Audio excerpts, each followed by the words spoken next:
오늘 저녁에는 성자 하나님의 은혜라는 제목으로 말씀을 함께 나누려고 합니다. 지난주에 성부 하나님의 은혜, 오늘은 성자 하나님의 은혜인데요. 바울은 에베소 교회 성도들을 향해서 이제 편지를 쓰며 첫 인사를 마치고 나서 곧바로 찬송을 합니다. 삼위일체 하나님에 대한 찬송이죠. 오늘 우리가 읽은 본문은 지난주는 성부 하나님에 대한 찬송이었고 오늘 본문은 성자 하나님에 대한 찬송이에요. 먼저 예수님께서 우리를 구원하시기 위해서 하신 일에 대해서 말씀을 하고 있습니다. 왜 우리가 예수님께 감사하고 찬양하는가? 그것은 바로 7절은 이렇게 말씀합니다. 우리는 그리스도 안에서 그의 은혜의 풍성함을 따라 그의 피로 말미암아 속량 곧 죄사함을 받았느니라. 속량을 받았다는 것입니다. 우리가 예수님을 통해서 속량을 받았다는 거예요. 속량 곧 죄사함, 이렇게 말씀하고 있는 거예요. 속량과 죄사함이 같은 말이죠. 근데 이제 속량이라는 말을 좀 생각을 해볼게요. 우리가 속량이라는 말은 지금은 거의 사용하지 않을 겁니다. 교회가 아니면 일반 사회에서 속량이라는 말을 쓰는 경우는 거의 없을 것입니다. 근데 속량이라고 하는 말은 고대 사회에서는 자주 사용되는 말 중에 하나였습니다. 이 말의 뜻은 값을 주고 산다는 의미입니다. 값을 주고 산다. 이게 어떤 배경에서 나온 말인가 하면 고대 사회에서는 어느 날 갑자기 예를 들어서요. 아들이 먼 곳에 갔는데 어찌저찌 하다가 아들이 그만 노예가 된 겁니다. 그 사실을 가족들이 알게 된 거예요. 그러면 어떻게 합니까? 값을 주고 사와야죠. 그게 바로 속량이에요. 속량. 그런데 이 고대 사회에서는 노예를 이제 값을 주고 사기 위해서는 얼마간의 돈을 주고 이렇게 사오는 것이죠. 이 노예 얼마입니까? 얼마입니다. 그러면 그 값을 주고 다시 아들을 또는 딸을 이렇게 값을 주고 다시 데려오는 것이죠. 사오는 것이죠. 그랬다면 예수 그리스도 안에서 우리가 속량되었을 때 우리는 무엇으로부터 다시 사온 것입니까? 고대 사회에서는 종에서 샀다면 우리는 죄의 종에서 사신 것입니다. 우리도 역시 종이었어요. 근데 그냥 어떤 집에 들어가서 일을 하는 그런 노동자로서의 종이 아니라 죄의 종되었던 우리를 그리스도께서 속량하셨다는 것입니다. 그래서 그러면 속량했다는 것이 어떤 의미인가? 그래서 속량 전과 속량 후의 삶을 세 가지로 좀 정리를 해봤습니다.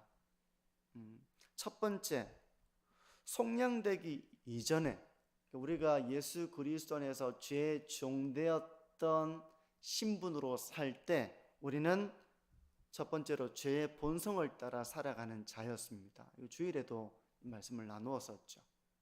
죄의 본성을 따라 살아가는 존재였습니다. 타락한 본성의 노예가 되어서 그 욕망을 따라 살아가는 존재였다는 겁니다. 인생의 목마름을 가지고 그 갈증을 해결하기 위해서 끝없는 추구를 하죠. 그런데 타락한 인간의 그 끝없는 갈증과 욕망은 채워지지가 않습니다. 이렇게 허덕이며 죄에 빠져드는 것이 바로 죄의 노예로서의 삶입니다. 죄악된 본성을 따라 살아가는데 그걸 빠져나오지 못하고 그 죄의 종으로서 산다는 것입니다. 그러니까 우리가 어떤 하나님께서 기뻐하시지 않는 그 일들, 우리가 조금 미워하면 이게 해소가 될 것처럼 보이는데 미워하면 어떻습니까? 더 밉습니다. 미워하면 더 미워지고 미움이 사라지지가 않습니다. 아마 이제 가려운 것을 긁어보신 경험이 있으시겠죠. 긁으면 시원하잖아요. 당장에 시원한데 그 긁은 걸 그치면 어떻습니까? 더 가려워가지고 막 피가 날 때까지, 피부가 상할 때까지 막 긁는 것처럼 우리의 죄를 추구하는 우리의 모습이 마치 그것에 비유할 수 있다는 것입니다. 사람들이 술이나 마약에 이렇게 빠져드는 경우가 많죠. 우리나라도 이제는 점점 마약으로부터 자유롭지 못한 그런 사회가 과거에 비해서는 훨씬 더 많이 이제 그런 일이 일어나고 있다고 하는데요. 아무리 그것으로 내가 어떤 고통을 잊고 행복에 젖으려고 해도 해결이 되지 않는 것입니다. 제약된 본성을 따르지만 이 목마름이 해결되지 않는 그런 죄의 종이 되어 살아가는 삶, 이 죄악된 본성을 따라 살아가는 존재였다는 겁니다. 우리가 속량되기 전에 그러했다는 거예요.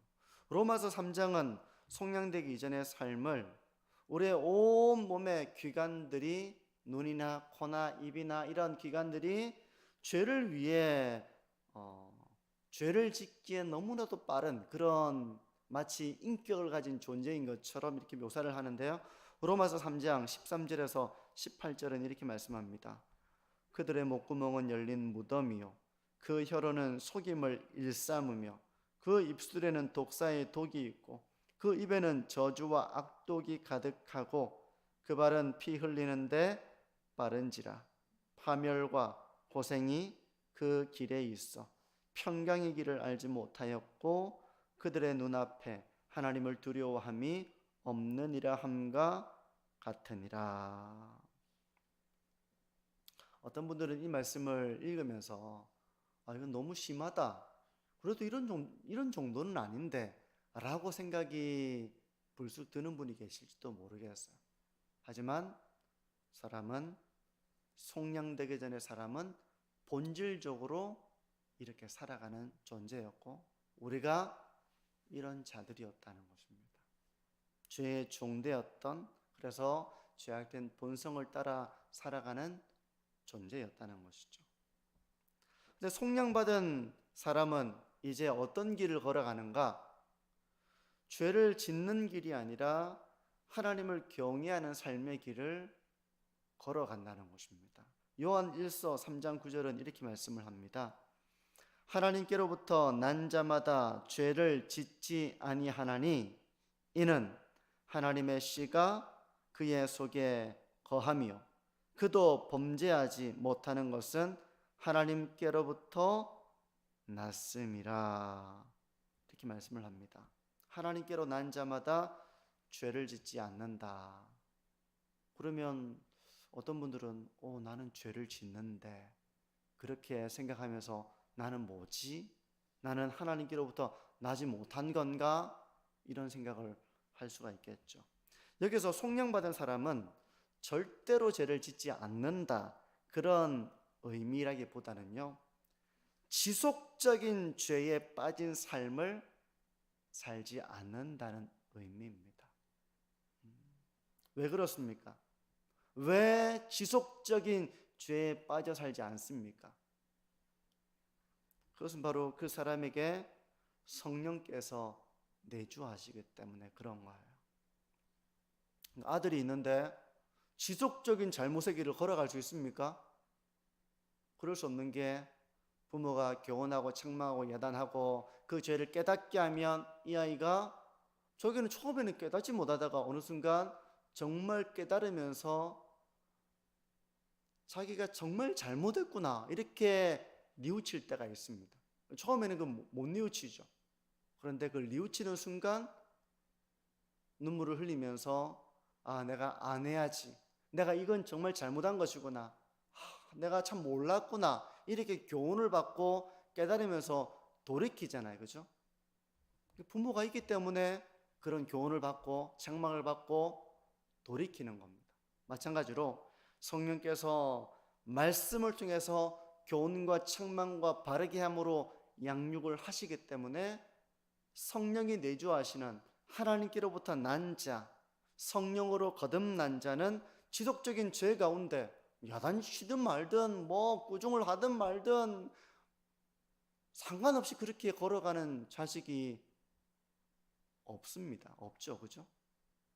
완전히 삐뚤어진 그런 경우를 말하자면 그런 경우도 있는데요. 그런 의미가 아니라 일반적으로 부모의 책망과 교훈을 받으면 이 아이가 뉘우치고 돌이키고 또 바른 길을 걸어가려고 하는 것처럼 하나님께로부터 난 자, 속량받은 자는 바로 이와 같이 지속적인 죄에 빠져 살아가는 삶이 아니라 하나님께로 돌이켰는데 그렇게 해도 우리가 죄를 지을 때가 있죠. 하지만 그 죄에 빠져가지고 지속적인 죄를 짓도록 하지 않게 하시는 성령이 우리 가운데 함께 하시기 때문에 우리가 죄를 짓는 길이 아니라 회개와 죄를 이기는 길과 하나님의 뜻을 따르는 길을 걸어간다는 것입니다. 바로 이처럼 성령께서는 우리에게 회개할 마음을 주시고 신령한 것을 사모하게 하시고 죄의 길에 멈추고 의의 길을 걸어가도록 인도하시는 것입니다. 이것이 바로 이제 속량받은 사람의 특징이라고 말할 수 있겠죠. 열매라고 말할 수 있겠죠. 어떻습니까? 이런 열매가 나에게 있는가? 이거를 우리 한번 잘 돌아보십시오. 나에게 이런 속량받은 자로서의 열매가 나에게 있는가? 맞아. 내가 말씀을 읽다 보면, 설교를 듣다 보면 내가 큰 찔림을 받고 내가 참 잘못했구나 깨달아져서 막 회개가 되고 때로는 그 회개 가운데 눈물로 나기도 하고 나 자신이 왜 이래 했을까? 왜 이렇게 참 어리석었을까? 이것을 깨달으면서 하나님 앞에 회개하고 돌이키는 이런 경험들을 해보셨다면 그것은 바로 속량받은 자이기 때문에 죄의 종으로부터 속량받은 자이기 때문에 그 길을 걸어가는 것입니다. 이게 첫 번째였고요. 두 번째, 속량받기 이전의 삶은 개인적으로도 죄를 짓는 이런 삶을 살아가지만 또 하나 개인적인 죄에 머무르는 것이 아니라 타인과의 삶, 타인과 함께 살아가는 삶, 이 공동체적인 삶 가운데에서 속량받기 전에는 그 관계가 어떻습니까? 관계가 진정한 화평을 누리기가 어려운 것이죠. 물론 힘들어도 어떤 목적을 위해서 일본하고 우리하고 관계가 좋습니까? 안 좋습니까? 좋을 때도 있고 안 좋을 때도 있고 기본적으로 우리가 일본의 그 통치를 받았기 때문에 마음 한편에 불편한 마음이 있잖아. 그럼에도 불구하고 이제 북한과의 갈등 관계 속에 있기 때문에 우리가 미국이나 일본이나 우리가 어떤 군사적인 그런 협력 관계를 추구하고 있잖아요. 그죠? 그러니까 어떤 목적을 위해서 그냥 내가 마음에 들지 않지만 그렇게는 할 수 있겠지만 그러니까 우리가 삶을 살 때도 공동체적으로 그냥 맞춰서 이렇게 할 수는 있겠지만 개인적으로도 죄를 지을 뿐만 아니라 공동체 속에서 타인과의 관계 속에서도 진정한 원만한 삶을 살기가 참 어렵습니다. 죄인은 어떤 경우에는 다른 사람을 속이기도 합니다. 속일 때도 있죠. 그리고 누군가 나를 속였다는 것을 내가 알게 되면 그 사람과의 관계를 지속하기가 참 어려워지기도 해요. 그리고 누군가를 또 미워할 때도 있습니다.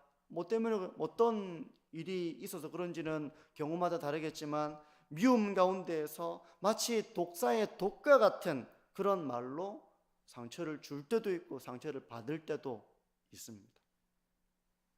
마음속 깊은 곳에서는 다른 사람을 배려하고 사랑하고 위해 주는 것보다는 나를 위해 줬으면 좋겠다, 나를 배려해 줬으면 좋겠다, 이런 마음이 더 큰 것이 타락한 본성이에요. 이것이 바로 타락한 본성입니다. 나는 안 그래 하는 분은 속량 받으셨기 때문에 그런 마음을 가지는 겁니다. 속량 받으셨기 때문에. 결국 평소 때는 잘 지내지만 나의 행복과 누군가의 행복이 딱 부딪히면 그때는 쟁취하려 하고 다투고 갈등하려고 하는 것이 바로 속량받기 이전에 모든 사람이 이런 공동체적인 삶을 산다는 겁니다. 가족도 예외는 아니에요.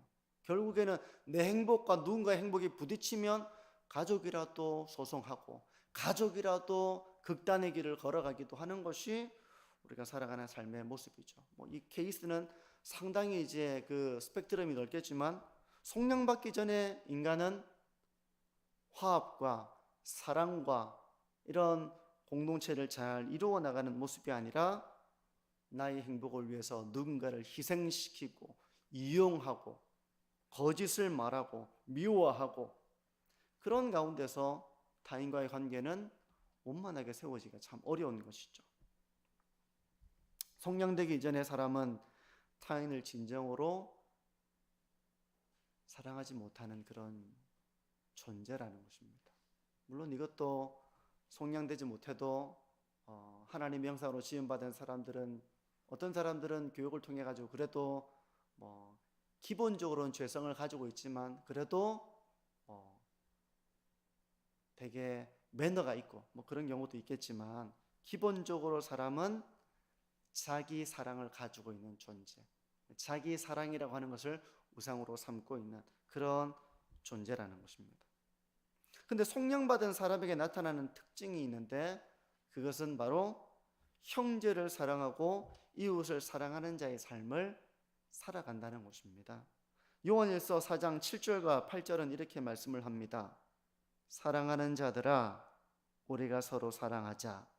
사랑은 하나님께 속한 것이니 사랑하는 자마다 하나님으로부터 나서 하나님을 알고 사랑하지 아니하는 자는 하나님을 알지 못하나니 이는 하나님은 사랑이심이라.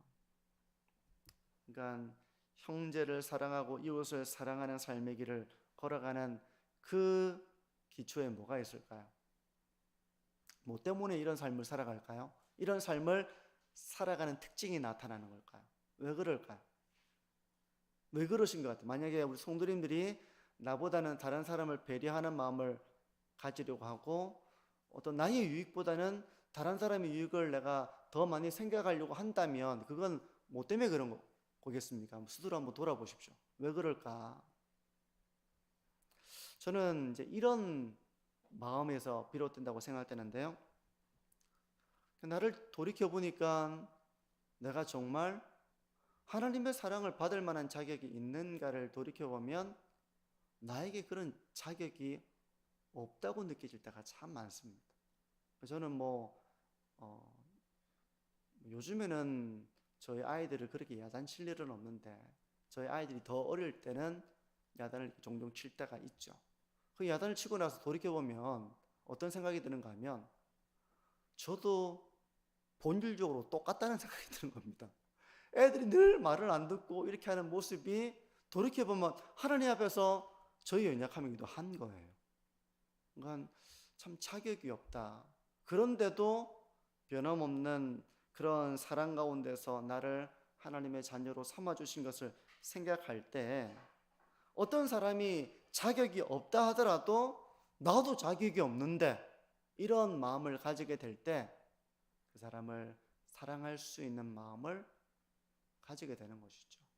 나는 사랑받을 자격이 있고 저 사람은 없어 이런 마음이 아니라 참 나 같은 것도 하나님이 사랑해 주셨는데 라는 그런 마음을 가지게 될 때 어떤 사람을 보든 그 사람의 연약함을 보면 나의 연약함과 같은 거예요. 사실은 나도 참 저런 연약함을 가지고 있었고 지금도 연약하기도 하고 그런 나를 하나님이 이렇게 품어주시고 사랑해 주셨다라는 것을 우리가 깨닫고 알 때, 그것이 마음에 참 감동이 될 때 우리는 그 연약한 자를 품어내는 그 길을 걸어가는 것이죠. 내가 그 사랑을 받았기 때문에 나도 받은 대로 그렇게 하나님을 닮아가려고 하는 것입니다.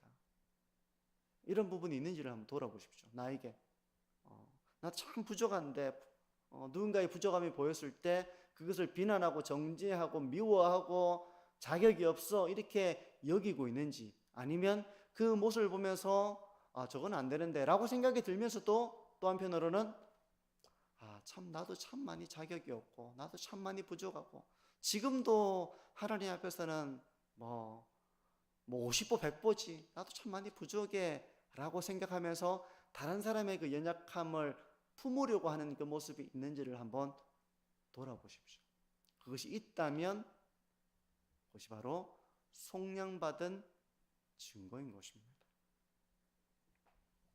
속량을 받은 사람은 아무런 고민이나 갈등이 없이 자동적으로 그렇게 한다기보다는요, 우리가 처음부터 막 자동적으로 모든 상황이 되면 막 이렇게 눈에 하트가 나오고 그렇다기보다는 그런 고민과 갈등과 이 가운데에서 하나님께 기도하잖아요. 기도하다 보면 하나님께서 나의 연약함을 깨닫게 하시고 나의 허물을 알게 하시고 나도 참 많이 부족한데 하면서 결국에는 형제를 사랑하고 이웃을 사랑할 줄 아는 자의 길을 걸어간다는 것이죠. 그것이 바로 속량받은 자의 특징인 것입니다. 끝으로 세 번째 한 가지 더 얘기하면요, 속량되기 전에 사람은 첫 번째 뭐였습니까? 죄의 본성을 따라 살아가는 거죠. 뭐 누구와의 관계를 둘째치고 자기가 그 죄의 노예가 되어 살아가는 것입니다. 첫 번째였고, 두 번째는 사람과의 관계 속에서 죄를 짓는 것이죠. 세 번째는 하나님과의 관계 속에서 죄를 짓는 것입니다. 하나님과 분리된 자의 삶을 살아간다는 것입니다. 하나님이 계시다는 것이 알만한 것이 있음에도 불구하고 타락한 인간은 하나님을 인정하지 않는 것이죠.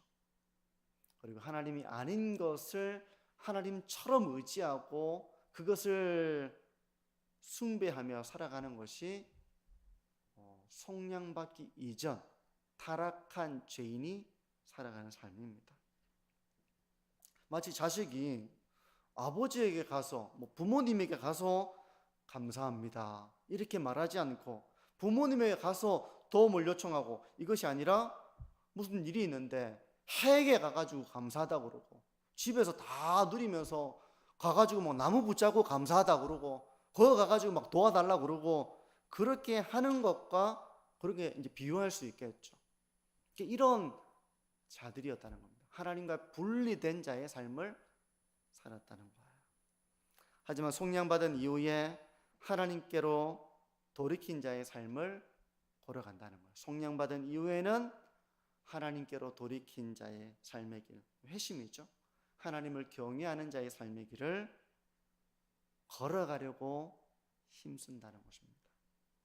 어떻습니까? 지금 우리 성도님들의 삶의 중심에 바로 이 하나님에 대한 경외, 하나님이 보실 때 이것을 어떻게 바라보실까? 내가 하나님께서 기뻐하시는 삶을 살고 있는가? 이런 것을 늘 돌이켜보면서 그런 삶을 살고자 자각하고 깨어있는 자의 삶을 살고 계십니까? 그렇다면 속량받았기 때문에 그런 거예요. 만약에 교회를 나오고 신앙생활을 하는데도 자기 어떤 모든 생각이 중심에 하나님을 안중에 두지 않고 그냥 이렇게 한다면 그것은 속량받은 자로서의 열매는 아닙니다. 그렇죠? 예수님께서 이렇게 우리를 죄의 종에서 값을 주고 우리를 사셨다는 거예요. 속량하셨다는 겁니다. 다시 말해서 우리의 죄를 사해 주셨다는 거예요. 그런데 예수님은 어떻게 우리의 죄값을 지불하셨습니까? 고대 사회에 노예를 사올 때는 그 사회의 화폐를 가지고 가서 사오겠죠. 먼 나라에 갔으면 그 나라의 화폐를 바꿔가지고 환전을 해가지고 사오든지 하겠죠. 금이나 이런 보석을 가지고 사오든지 하겠죠. 근데 예수님은 우리를 어떻게 값을 치르고 사셨습니까? 우리가 읽었던 7절에는 그의 피로 말미암아 이렇게 말씀을 하고 있습니다. 예수님의 피로 우리를 죄의 종되었던 신분에서 사셨다는 것입니다. 예수님의 피라는 건 뭐겠습니까? 피는 곧 죽음이며 생명을 가리키는 거예요. 예수님이 피로 우리를 사셨다. 그것은 예수님이 우리를 사시기 위해서 생명을 내어주셨다. 그런 의미입니다. 예수님이 자기의 생명을 지불해서 우리를 죄의 종에서 다시 사오셨다는 것입니다. 이것은 두 가지 사실을 보여주는데요. 하나는 죄가 그렇게 무겁다는 겁니다. 여러분, 작은 죄는 자동차 접촉사고가 일어나다고 생각해 보십시오. 살짝 부딪혔어요. 그런데 1,000,000원 주고 이렇게는 안 하잖아요. 근데 차가 완전 부딪혀가지고 사람이 크게 몸에 이상을 느끼고 이렇게 하면 어떻습니까? 1, 20만 원 보상으로 이거 좀 고치십시오. 이게 안 되잖아요. 그러니까 예수님이 자기의 생명을 주시면서 우리를 죄의 종되었던 신분에서 사신다는 것은 죄가 그렇게 무겁다는 것을 가르쳐 주는 것입니다. 여러분, 죄를 가볍게 여기면 안 됩니다. 죄는 상당히 무거운 것입니다. 또 하나 이런 사실이 가르쳐 주는 것은 우리가 그만큼 귀하다는 것입니다. 요즘도 뉴스를 보거나 하면 골수를 채취해 가지고 이렇게 나누어 주고 신장을 한 개 떼 가지고 나누어 주고 이런 이렇게 그런 뉴스를 볼 때가 있죠. 성도님들은 가족들을 위해서 그런 일을 다 하시겠죠, 그죠? 얼마든지 떼어서 나누어 주시겠죠. 왜 그렇게 합니까? 왜 그렇게 하냐라고 묻는다면 너무나도 당연한 대답밖에 하실 수 없을 거예요. 사랑하니까, 너무 귀하니까, 이걸 내가 나누어 줘도 아깝지 않다고 느끼는 그런 소중한 존재이기 때문에 그렇게 하는 것입니다. 어떤 경우에는 목숨을 바치기도 하겠죠. 물에 빠져가지고 허우적거리는데 그럴 때 자기의 생명을 바쳐서라도 어쨌든 구하려고 할 정도로 귀하기 때문에 이제 그런 걸 하는 거잖아요. 근데 예수님께서 자기의 생명을 아낌없이 주셨다는 것은 우리가 그만큼 귀한 존재이기 때문에 그런 것입니다. 그러므로 성도 여러분, 자기 자신을 무가치하게 무가치하게 여겨서는 안 되겠죠. 때로는 나 자신이 정말 못나 보일 때도 있습니다. 그러면 마귀는 우리가 정말 못났다고 우리를 공격할 거야. 살 가치가 없어. 너는 정말 구제불능이야. 너는 참 무가치한 존재야. 이렇게 우리로 하여금 좌절하고 절망해서 하나님 안에 어떤 이 즐거움과 기쁨과 소망을 완전히 잊어버리도록 그렇게 우리를 공격할 것입니다. 그런데 우리는 그런 무가치한 존재가 아니라 어떤 존재입니까? 아주 소중한 존재, 아주 귀한 존재라는 거예요. 성도 여러분, 자녀들이 인생을 살아가다가 되게 어려운 일을 당해가지고 스스로 무가치하게 여긴다면 부모로서 어떻게 하시겠습니까? 에이구, 나가 죽어라. 응? 이렇게 말하실 분은 없을 거예요. 넌 정말 소중해. 넌 정말 너무나도 소중해. 이렇게 말해주고 싶겠죠. 성경은 우리가 그렇게 소중한 존재라는 것을 말씀하고 있는 것입니다. 예수님은 우리를 속량하시기 위해서 자기의 목숨을 내어주시기까지 그렇게 우리를 사랑하셨다고 말씀하고 있거든요. 성도 여러분, 이런 주님의 사랑과 희생을 우리가 잊지 않고 늘 기억하고 간직해야 할 것입니다. 때로는 우리가 가족끼리도 사랑하는 사람끼리도 사랑이 안 느껴져 가지고 이 사랑을 표현하라 그러고 얘기해 보라 그러고 그럴 수도 있죠, 그죠? 우리가 이미 우리가 죄인 되었을 때 보여주신 그리스도께서 자기의 생명을 내어주신 이것을 깊이 한번 생각해 보십시오. 깊이 생각해 보십시오. 그러면 예수님께서 나를 참 사랑하시는구나. 나를 참 귀하게 여기셨구나. 그것을 묵상할 때 깊은 은혜가 되고 확신이 되고, 그래서 내가 참 존귀한 하나님의 자녀구나, 이런 신앙을 굳게 붙들 수 있는 성도님들이 되시기를 바랍니다. 한 가지 더, 첫 번째가 이제 우리가 예수 그리스도 안에서 받은 은혜가 속량, 죄 사함이라면, 두 번째 은혜는 하나님의 상속자가 되었다는 겁니다. 상속자. 11절과 12절을 보십시오. 모든 일을 그의 뜻의 결정대로 일하시는 이의 계획을 따라 우리가 예정을 입어 그 안에서 기업이 되었으니, 이는 우리가 그리스도 안에서 전부터 바라던 그의 영광의 찬송이 되게 하려 하심이라. 우리가 이제 구절을 읽다 보면 좀 어려울 때가 있어요. 좀 어렵다, 읽었는데도 무슨 말인지 확 와닿지가 않는다, 그럴 때가 있습니다. 여기서 좀 우리가 주목해 보려고 하는 단어는 기업이라고 하는 단어예요. 기업. 다른 말로는 유업이라고도 말합니다. 유업. 유업은 더 쉽게 말해서 유산이라고 이해해 볼 수 있어요. 유산. 그러니까 부모님의 그 모든 것을 내가 물려받는 것입니다. 물려받는 거. 재산이 될 수도 있고요, 사업이 될 수도 있고요. 그게 바로 기업입니다. 기업. 그래서 현대인의 성경은 기업이 되었다는 말을 하나님의 백성이 되었다는 말로 번역을 하고 있습니다.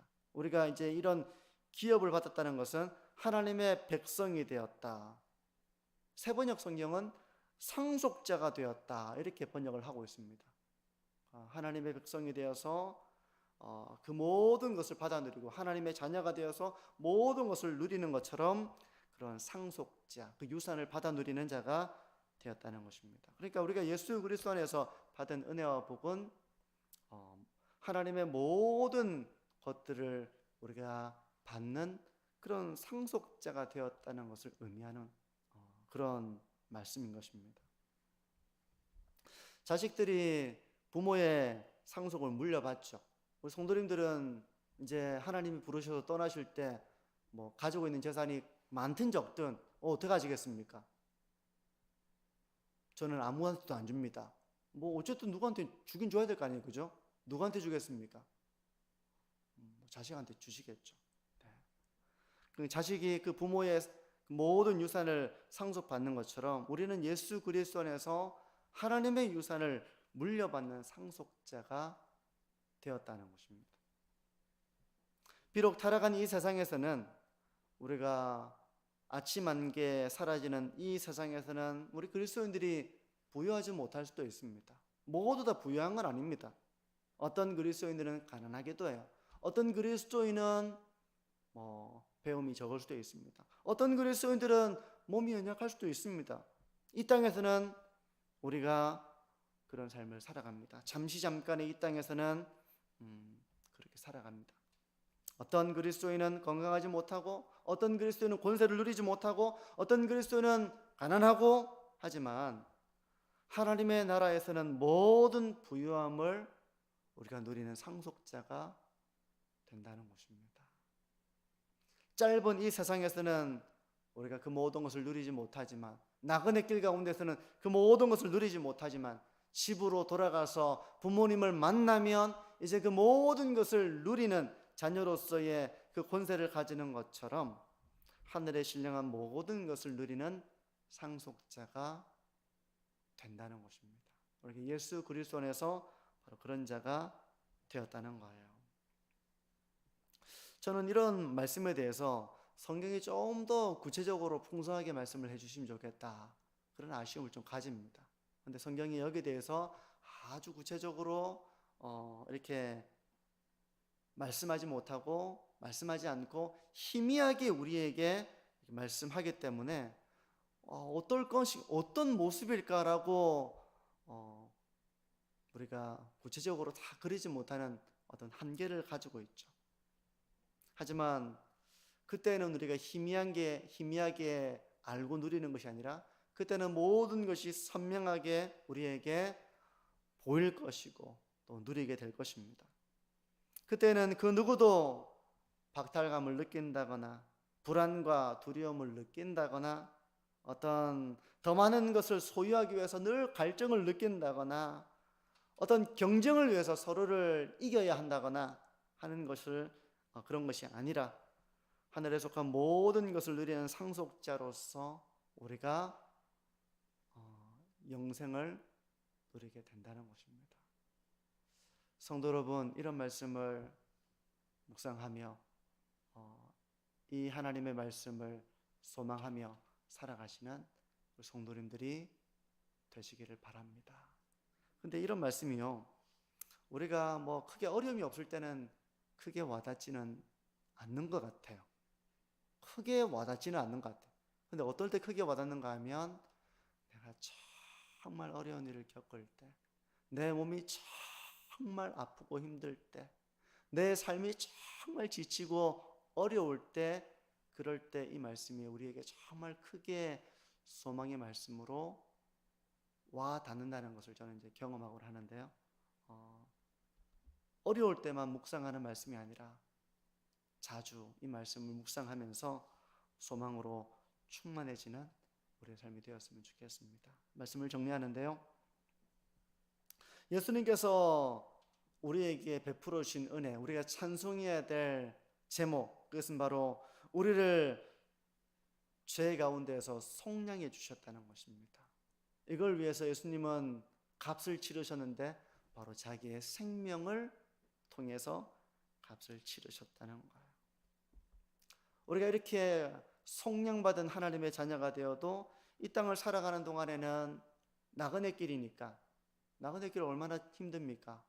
집도 아니고 언제든지 편하게 쉴 수 있는 것도 아니고 걸어가야 되고 하염없기도 하고 때로는 먹을 걸 구하기도 어렵기도 하고 그런 나그네 길이라서 뭐 지칠 때도 있고 마음도 힘겹고 발도 부르트고 그렇지만 이 나그네 길은 잠시 이 땅을 살아가는 삶으로서 본향에 이른 그 영생에 비교한다면 잠깐의 시간이라는 것을 말씀하고 있습니다. 근데 이런 말씀이 이제 나이가 지긋한 성도님들은 인생이 참 빠르다, 인생이 정말 너무나도 빨리 간다라고 아마 느껴지시겠죠. 우리가 본향에 이르게 되면 하나님 아버지께서 우리를 위해서 수고했다, 이제 좀 먹고 쉬어야지 하면서 군 복무를 갔던 아들이 돌아온다든지 멀리 여행을 갔던 아들이 돌아올 때 집에서 왔니? 이렇게 하는 것이 아니라 맛있는 걸 잔뜩 준비해 가지고 먹이고 입히고 쉬게 하고 하는 것처럼 하나님께서 그러한 삶을 우리에게 상속해 주시려고 우리를 그렇게 인도하고 계시다는 그 믿음 가운데에서 소망을 가지고 이 땅의 삶을 잘 이겨나가시는 우리 모든 성도님들이 되시기를 바랍니다.